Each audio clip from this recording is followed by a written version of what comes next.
Pantas wanita muda ini kepincut, tukang servis ngaku lajang PNS, maharnya utang mertua.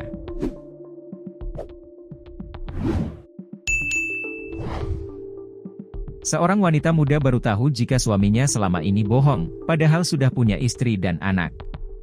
Wanita muda berinisial EAP, 23, itu telah tertipu suaminya bernama Ihsan Nur Rasyidin, 32. Padahal Ihsan sudah punya istri dan anak sebelum menikah. Di depan keluarga EAP, Ihsan mengaku masih lajang yang bekerja sebagai PNS. Di hadapan majelis hakim, EAP menceritakan bagaimana ia bisa terkena tipu daya Ihsan. Saya tidak tahu kalau dia sudah pernah menikah. Dia mengaku masih jejaka, kata EAP saat memberikan kesaksian di hadapan majelis hakim, Senin, 21 April 2025. Demi memuluskan aksinya itu, pelaku sampai memalsukan sejumlah dokumen penting. Mulai dari KTP, kartu keluarga, surat pengantar nikah, surat persetujuan mempelai, hingga ijazah perguruan tinggi. Kepada EAP, Ihsan mengaku seorang PNS dan sarjana teknik lulusan Universitas Gadjah Mada, UGM. Hubungan Ihsan dan EAP mulai terjalin pada 2020. Saat itu, Ihsan rutin membeli es di tempat EAP bekerja. Terdakwa hampir setiap hari beli 2-3 kali. Dari situ kami mulai saling mengenal, ungkapnya.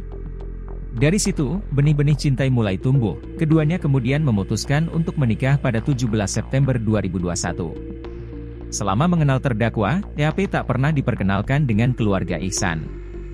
Terdakwa mengaku sudah tidak tahu keberadaan keluarganya setelah ibunya meninggal dunia di Desa Plumbon, Kecamatan Mojolaban, terangnya. Bahkan menjelang rapat keluarga untuk menikah, terdakwa membatalkannya dengan alasan ada saudara yang meninggal. Sudah dimasakin, sudah siap. Terdakwa tiba-tiba membatalkan pertemuan keluarga dengan alasan budenya meninggal dunia, paparnya. Saat menikah pun, semua biaya ditanggung oleh pihak EAP, karena Ihsan beralasan ATM-nya rusak. Dulu terdakwa berbicara lantang depan orang tua saya, maharnya apa saja ia turuti. Tetapi akhirnya pinjam uang ibu saya 11 juta rupiah untuk acara nikahnya dan maharnya, bebernya. Akal bulus Ihsan ini terbongkar bermula saat ia berpamitan tugas ke Semarang. Saat itu, EAP ingin melakukan pecah kartu keluarga, KK, untuk membuat akte sang anak.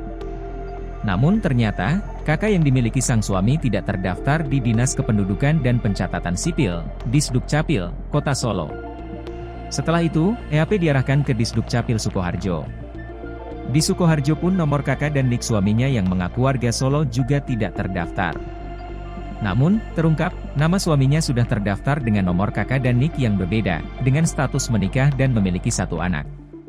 Setelah fakta tersebut terungkap, EAP mulai mencari tahu asal-usul suaminya. Ia akhirnya berhasil menemukan keberadaan istri pertama terdakwa. Selain itu, pekerjaan terdakwa juga terungkap. Ia bukan seorang PNS, melainkan tukang servis mesin cuci.